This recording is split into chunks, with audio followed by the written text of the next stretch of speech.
Classes में आप सभी छात्रों का स्वागत है।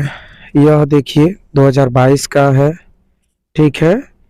इसमें पूरे के पूरे 10 नंबर के प्रश्न आपको बताए जाएंगे जो बहुत ही महत्वपूर्ण होगा।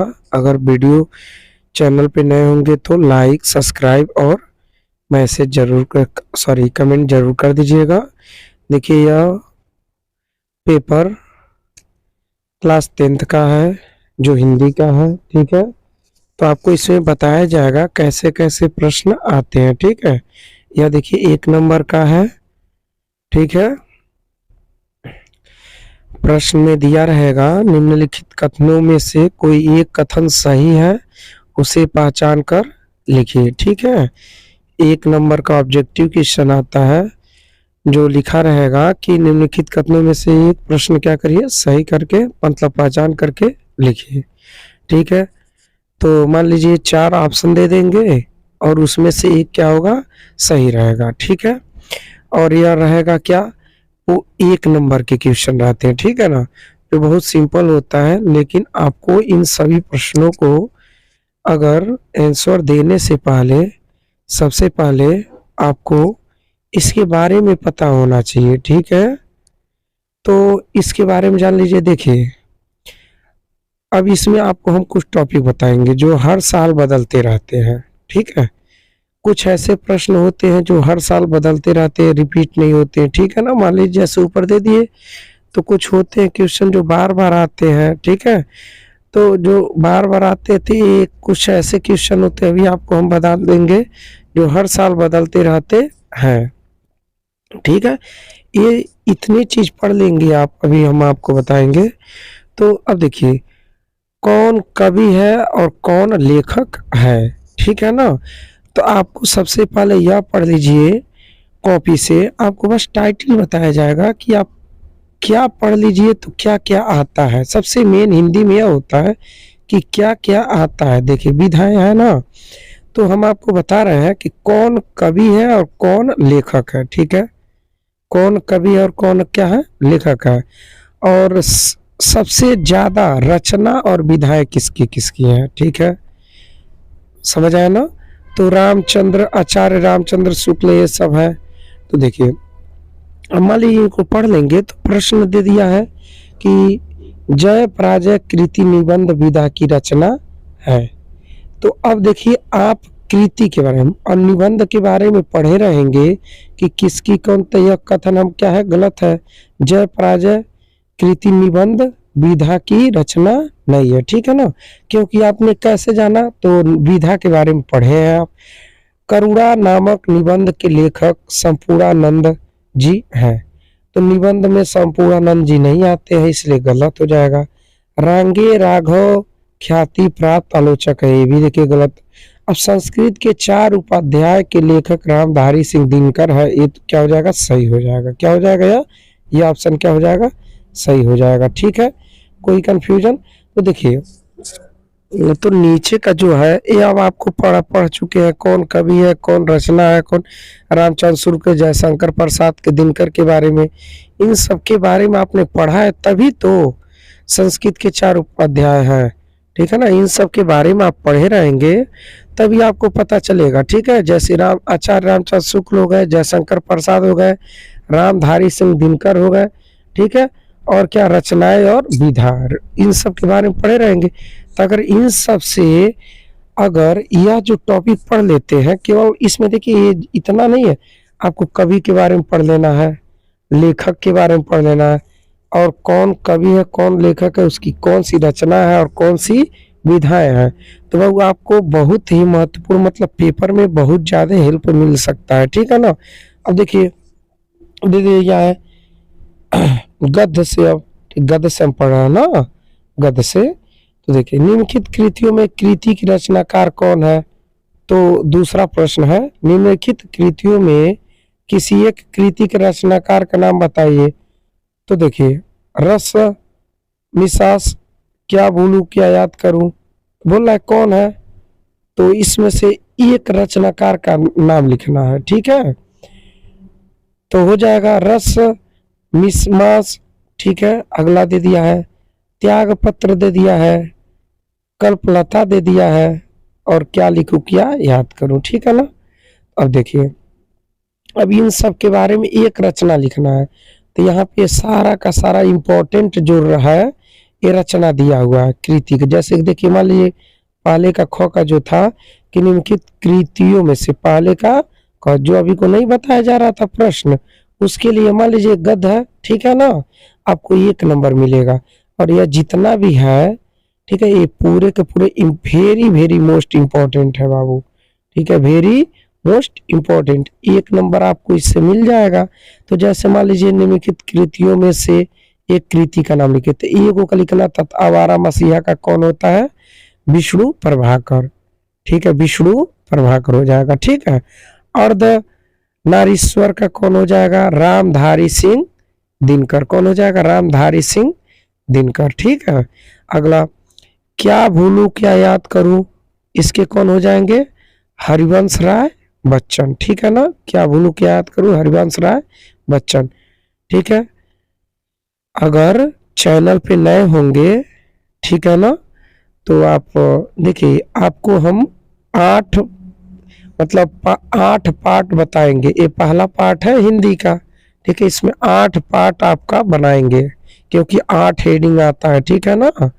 तो ये पहला हेडिंग है। अब देखिए, अगर चैनल पे नए हो तो यहाँ देखिए थोड़ा गलत हो गया था, रीति हो जाएगा, रीति के फुल हो जाएंगे रामधारी सिंह दिनकर, जन्मेजय का नागराज जयशंकर प्रसाद। देखिए मोस्ट इम्पोर्टेंट है, अभी याद कर लेते हैं, 10th में याद कर लेते हैं तो आपको इंटर में भी काम दे देगा, और कंपटीशन में भी आगे अगर तैयारी करना चाहते हैं तो उसका भी यह क्या हो जाएगा, काम दे देगा, ठीक है ना। तो अगला है मेरी यूरोप यात्रा, सॉरी गलती यहाँ पे थोड़ा सा चेंज करके लिख दो, मेरी यूरोप यात्रा डॉक्टर राजेंद्र प्रसाद, ठीक है। चिंतामणि आचार्य रामचंद्र शुक्ल, बर्फ की गुड़िया जय प्रकाश भारती, ठीक है ना, कोई कंफ्यूजन। चैनल को सब्सक्राइब और वीडियो को लाइक करते रहें, अरे देखिएगा 2 बार लाइक ना कीजिएगा, ठीक है, सम संख्या ना रहे, विषम संख्या रहना चाहिए, ठीक है, ये ध्यान दीजिए, ये ट्रिक करते चलना है, समझ आया। इसमें कोई अगर आपको कंफ्यूजन हो तो पूछ जरूर लीजिएगा, ठीक है, कमेंट कर दीजिएगा, उसके लिए फिर सॉल्यूशन बनाकर आपको सेंड कर दिया जाएगा, ठीक है। या ऊपर कोने में देखिए जीवन क्लासेस के नीचे मेरा मोबाइल नंबर लिखा हुआ है, उस पर आप व्हाट्सएप कर दीजिएगा, आपको सॉल्यूशन इसका भेज दिया जाएगा, ठीक है।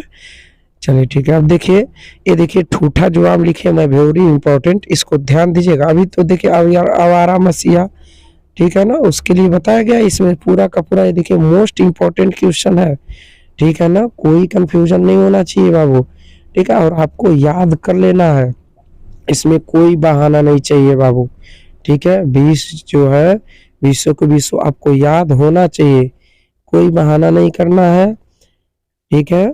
अपने दोस्तों में भी शेयर कर दीजिए ताकि उन्हें भी। अब देखिए अगला क्या है, बोला जीवनी विधा की किसी एक रचना का नाम लिखिए, जीवनी विधा, देखिए यहाँ पे क्या लिखा है, जीवनी विधा, ठीक है ना, तो 1 नंबर मिल जाएंगे, जीवनी विधा की किसी एक रचना का नाम लिखिए, ठीक है ना। तो आप इसको जीवनी विधा की किसी एक रचना का नाम, ठीक है, लिखना है। तो इसके लिए देखिए आपको जीवनी, संस्मरण, आत्मकथा, उपन्यास आदि महत्वपूर्ण दे दिया, देखिए यहाँ पे गोला छूट गया था, तो देखिए स्मरण है, आत्मकथा है, उपन्यास है और जीवनी। देखिए आपको बहुत अच्छे तरीके से वीडियो बनाया जा रहा है, आप सभी छात्र इसे अच्छे से याद करेंगे, ये कभी इसमें ऐसा नहीं है कि जो आपको ना समझ आए, आपको बहुत ही महत्वपूर्ण है बाबू, आपको पूरे के पूरे इतना जो आपको है ये 2023 में मोस्ट इम्पोर्टेंट है बाबू, ठीक है। 2023 में स्मरण है, जैसे गीता प्रवचन हो गया, गांव सुखी हम सुखी, ठीक है,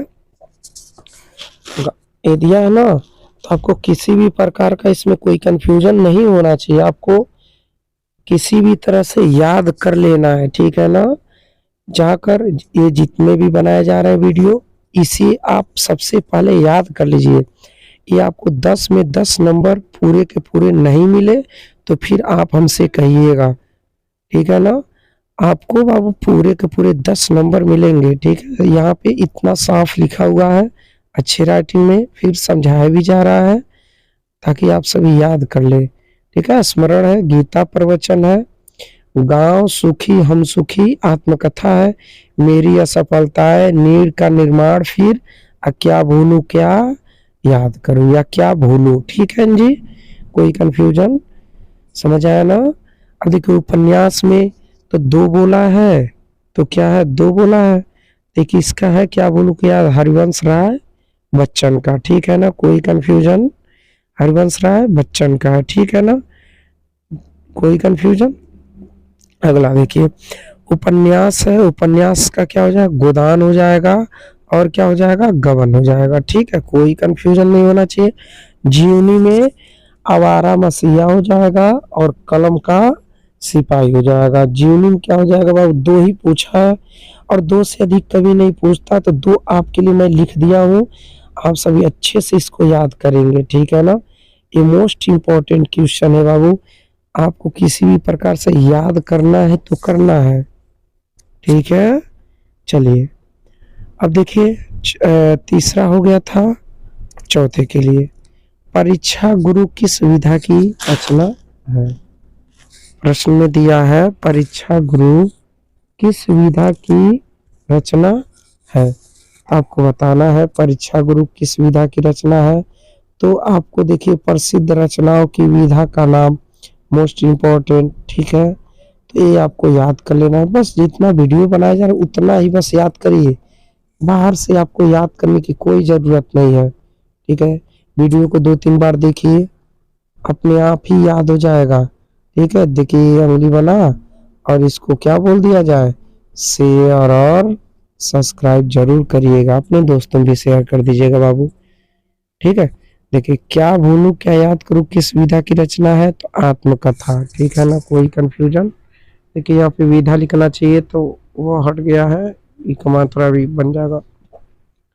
पद के साथ ही किस विधा की रचना है, स्मरण विधा की रचना है, ठीक है। कोई कंफ्यूजन। आवारा मसीहा किस विधा की है, तो जीवनी विधा की रचना है, ठीक है ना। कोई कंफ्यूजन नहीं होना चाहिए, बस इतना याद करना है, आपको 1 नंबर मिल जाएगा, ठीक है। कोई कंफ्यूजन। बस सोचिए 3 लाइन याद करना है, 3 लाइन भी नहीं याद करना है, 1 लाइन याद करिए और पूरे 1 नंबर ले जाइए, ठीक है। चलिए अब अगला क्वेश्चन दिया है अंग वाला, पहले प्रश्न को हम लोग थोड़ा सा ध्यान दे देते हैं, ठीक है, ताकि प्रश्न अगर ध्यान दे देते हैं तो उत्तर हमें ऑटोमेटिक पता चल जाएगा। तो देखिए अंगा, साहित्यालोचक के लेखक के नाम बताइए। प्रश्न है साहित्यालोचन के लेखक का नाम, ठीक है। तो साहित्यालोचक के लिए ये तो बहुत सिंपल है, ठीक है। देखिए मेरी कलम डायरी के लेखक धर्मेंद्र, कलम का सिपाही कृति के लेखक के नाम अमृत राय, ठीक है ना।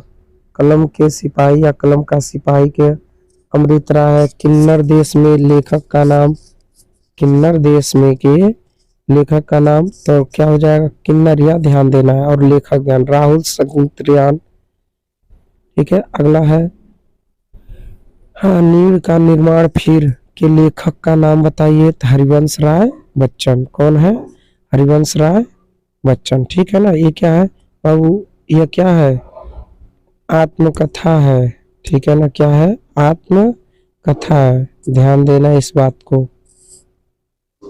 चलिए ये तो हो गए गद्य से, 5 नंबर के हो गए, ठीक है। कितने नंबर के हो गए, 5 नंबर के किससे हो गए, गद्य से हो गए, ठीक है। अब देखिए गद्य के बाद से आ जाता है पद्य।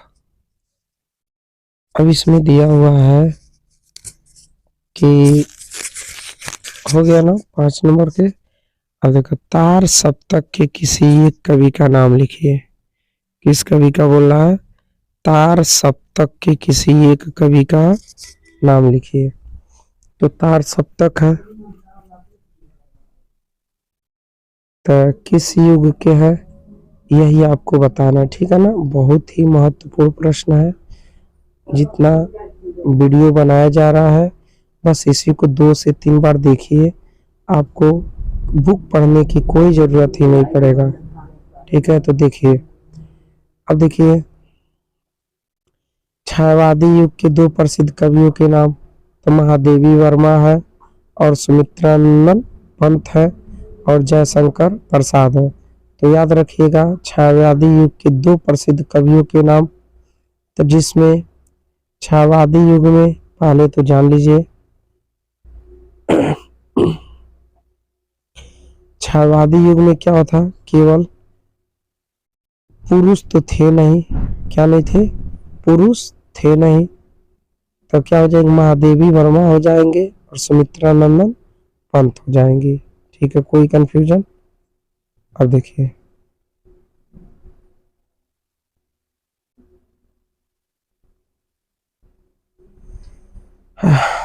चलिए अगला क्वेश्चन देखिए, दिया हुआ यहाँ पे समझ आए, इसमें कोई कंफ्यूजन तो नहीं है। देखिए महादेवी वर्मा सुमित्रानंदन पंत, ठीक है। अब देखिए प्रयोगवादी काव्य धारा के 2 प्रमुख कवियों के नाम लिखिए। तो प्रयोगवादी काव्य धारा के 2 क्या है कवियों के नाम, तो एक अज्ञेय हो जाएंगे और एक क्या हो जाएंगे, अज्ञेय हो जाएंगे और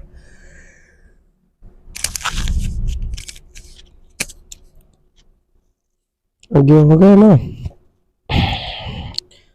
अज्ञेय हो गया, दूसरा हो जाएगा धर्मवीर भारती हो जाएंगे, ठीक है। कोई कंफ्यूजन नहीं होना चाहिए, आप इसको याद कर लीजिएगा। चलिए अगला क्वेश्चन दिया है द्विवेदी युग के 2 प्रसिद्ध कवियों के नाम। तो 2 प्रसिद्ध कवियों के नाम तो राम नरेश त्रिपाठी और दूसरा हो जाएंगे अयोध्या सिंह उपाध्याय, ठीक है। कोई कंफ्यूजन, तो पहला हो जाएगा राम नरेश त्रिपाठी और दूसरा हो जाएंगे अयोध्या सिंह, दूसरा अयोध्या सिंह उपाध्याय, ठीक है। कोई कंफ्यूजन बाबू, इसमें कोई कंफ्यूजन नहीं होना चाहिए। देखिए आपको 10 नंबर में 10 नंबर पूरे मिलेंगे, बस इतना वीडियो बनाया गया है। आपको एक नोट्स बना लेना है, अगर नोट्स नहीं बन रहा है तो 2 से 3 बार वीडियो देखिए, याद हो जाएगा। अगला देखिए त्रिवेदी युग छायावादी युग या प्रयोगवादी युग या प्रगतिवादी युग की महत्वपूर्ण विशेषता है। तो मैं बाबू सबके लिए अलग अलग करके लिख दिया हूँ, क्योंकि देखिए तीसरे प्रश्न में द्विवेदी युग की नहीं 2 विशेषताओं का उल्लेख कीजिए, 2 नंबर का आ जाएगा।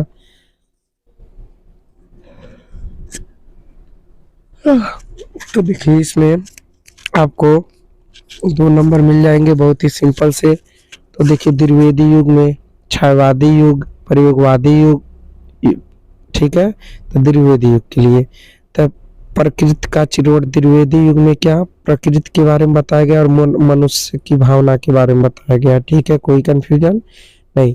छायावादी युग में प्रकृति के मानवीकरण के बारे में बताया गया और श्रृंगार और प्रेम वेदना के बारे में बताया गया। कोई कंफ्यूजन, हाँ बहुत अच्छा, इसको याद करना है आपको। देखिए प्रयोगवादी युग में विद्रोह का स्वर के बारे में बताया गया है, कुष्ठ और निराश के स्वर के बारे में बताया गया है। अगला प्रगतिवादी युग में विद्रोह और क्रांति के बारे में बताया गया है, या देखिए कृति लिखा गया है, क्रांति के बारे में बताया गया, ठीक है। कोई कंफ्यूजन बाबू, ये मोस्ट इम्पोर्टेंट क्वेश्चन है।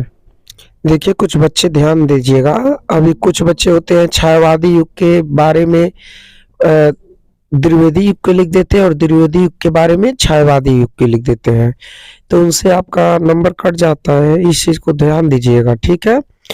और अगर चैनल पे नए हो तो चैनल को सब्सक्राइब कर दीजिए और वीडियो को लाइक कर दीजिए, ठीक है। और देखिए क्लास 10th का पूरा पेपर है, ठीक है, 10 में 10 नंबर आएंगे इससे, और अपने दोस्तों में शेयर करना ना भूलें, ठीक है। वीडियो देखने के लिए आप सभी छात्रों को बहुत बहुत धन्यवाद। जीवन क्लासेस में आपका स्वागत है।